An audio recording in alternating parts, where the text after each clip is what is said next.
Tana Mongeau has had enough of Monty Lopez, who, if you don't know, is Addison Rae's dad. He's been getting a lot of backlash recently after news came out that he's been flirting with young girls in Los Angeles. And then it came out that he had a girlfriend all while doing that. He has also been going out to famous restaurants and clubs in Los Angeles where he's been seen trying to clout chase and take pictures with influencers such as Tana, and it's been extremely telling of his character. Tana recently spoke out about the fact that he goes to these events without Addison. He just goes on his own to these influencer events, and it's so weird and embarrassing for him to act like this in public as a grown adult with a extremely famous daughter. It's embarrassing to her and it's embarrassing to him. He comes in and gets like a selfie. Oh, he's right there. The chain out and the shirt open? Did you see that? I saw that, yeah. That's like what he was doing all night. That type of energy.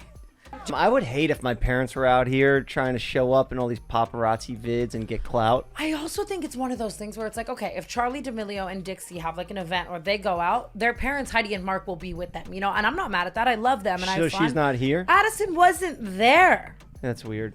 And that would just happen a lot. Now, his ex-girlfriend, who he was seeing at the time when he was getting called out for flirting with young women around LA, ended up exposing text messages between her and Monty where he was talking about the paparazzi, getting loads of money, jet money, and just sounding like he was all about more clout, more money, and not giving a single care in the world how any of this would make Addison feel. There were a ton of people that were like, I don't like Addison, but I feel really bad for her. The fact that her dad is taking advantage of her fame in order to use some of that for himself and thinks that he can go around in LA and make connections and be at these events and flirt with these girls. The whole thing was just so sad to see. Addison and her mom have unfollowed her dad, and that says a lot to me. This whole thing has been just so unfortunate, and I can't imagine what she's going through, having him be this clout chaser interacting with influencers she is friends with, especially in this way.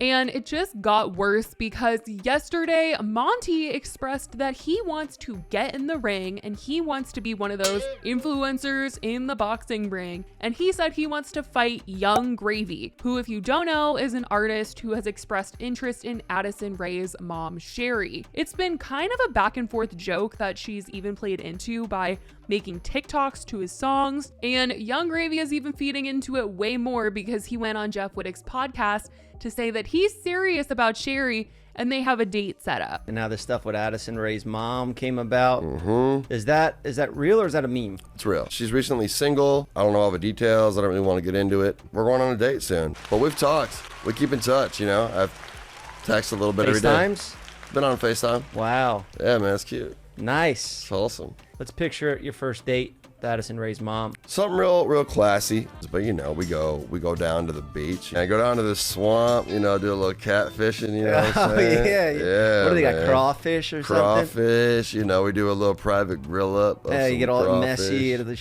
yeah, that'll be nice, Yeah, baby. I don't know, the culture, man. Louisiana culture, that's good. It'll be sweaty. I bet it'll be real sweaty. All right. Yeah. Man, imagine you were Addison Rae's stepdad. Addison Rae's stepdad. Now, Young Gravy could totally be trolling, but Monty Lopez is taking this as an opportunity to get some clout. He made a TikTok yesterday saying he wants to fight Young Gravy and that he wants either Jake Paul or Austin McBroom to set it up. And he looks absolutely crazy in this video.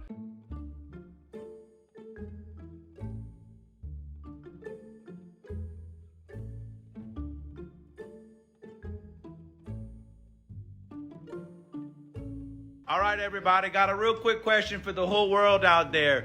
Does Young Gravy, has what it takes to step in the ring with Mr. Monty Lopez? Yes or hell no? Tana reacted to it, and she also commented on the video of him saying, "I'm calling the police," to which he replied to her saying, "Go take a bath." And he followed that up by another comment saying, "About your body count?" Feeling really bothered by these comments, Tana responded by saying she's been quiet about Monty, but she is sick of him trying to clout chase off of her and seeing him act the way he does in public. You see, I saw Monty Lopez's TikTok and I commented, "I'm calling the police," and it was all fun and games. Actually, I wouldn't say fun and games. Like, it's definitely the most embarrassing TikTok I've seen of this year. I commented this, and then he said, go take a bath. I did bathe today, however, that's beside the point. And I've held back during this scandal. You know what I mean? I was already dragged into it. I said something back in the day. But clearly, he wants to beef. And I mean, first of all, why a grown man, a father, is even remotely discussing my body count is beyond me. But y'all have obviously seen the paparazzi videos of him stalking me down for a selfie. And I'm getting tired of the incessant FaceTimes and texts like these. And I think all of my young friends are very tired of him acting like this. She also brings up that he's been extremely inappropriate with girls she knows, and she has a lot of information on him and has bared witness to him not acting right. So Monty, my dear, if you want war, so be it. I feel kind of strange beefing with this man at his prehistoric age, especially when I've seen him put so many things up his nose at several teenage events. And I actually remember having to back you off a couple of my friends inside of houses, in bedrooms, because they were scared. But this makes great podcast content for Jeff and I, so I would love to make fun of your ass. Looking like the thumb from Spy Kids. So Monty, I'll take a bath, hopefully before you go to prison. But I just hope you can, stop.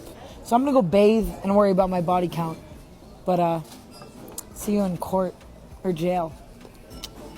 He later made a video asking people in a poll what they think Tana's body count is, which is super inappropriate, and he should probably leave her be instead of commenting when it sounds like she has extremely damaging information on him. Is Tana's body count above or below 300? He's still trying to get a fight going between him and Young Gravy though, and honestly, it's just so embarrassing and sad to see. This is all just ridiculous and a true shame that his daughter got extremely famous online and then he decided to take advantage of her joining this entire influencer world and took things way too far. Instead of being a grown, mature adult and a father, he wanted to live out some teenage influencer life dream, and it's not working out for him because everybody can see right through him and everyone just feels so bad for anybody associated with him, especially his family. Side note though, with what Tana said in her TikTok, she said that her and Jeff now have content to talk about, so it seems like since her podcast ended, she's really sticking to co-hosting with Jeff on Jeff FM. And honestly, I kind of love that for her. Someone mentioned it in the comments of my last video talking about how Tana seems like she's being better with work obligations. And I do think her friendship with Jeff is really good for her, honestly. I like them working together. I think it's motivated her in some ways, and her friendship for him is also good because I think after the whole David situation, he did fear being dropped by a lot of people that knew David, was associated with David, even people outside of the vlog squad. So I think that they're really helping each other out. So I definitely want to know what you guys think about the two of them doing this podcast together and Tana being a regular host with him. But as for this Monty situation, it sounds like she's going to sit down and talk a little further with Jeff about Monty, and we'll just have to see what is said. But it can't be good because let me tell you guys, Tana also ended up posting DMs she got from other girls of information they had on Monty, and he does not look good at all. This one says, he hit on me at a party knowing my friends and I were literally 19, gave us his number, and then drank all of our Pink Whitney. Playlist in 2020, he was flirting with Leah and I and kept asking to hang out when we were in LA. We were freshly 18 too. Nasty. This is just disgusting. To hear this stuff, I can't. It's truly so sad, all of it. And hopefully he can take this all in and realize what he's doing and what he looks like, and that this is not okay. It's not okay for a grown man to be acting this way. Seriously, this is just for the sake of his family. He should be respectful, but who really knows? Because if this is someone saying that this has been going on since 2020, I really cannot. But that is what has been going on with Monty Lopez. This is what Tana came out and said yesterday about him. And I mean, I guess we will see what Tana has to say on the Jeff FM podcast, but that is what is going on. I definitely hope you guys are doing good on this Monday morning. I hope you guys have a great rest of your week. I love you guys so much, and I will talk to you in the next video. Bye, guys. Thank you.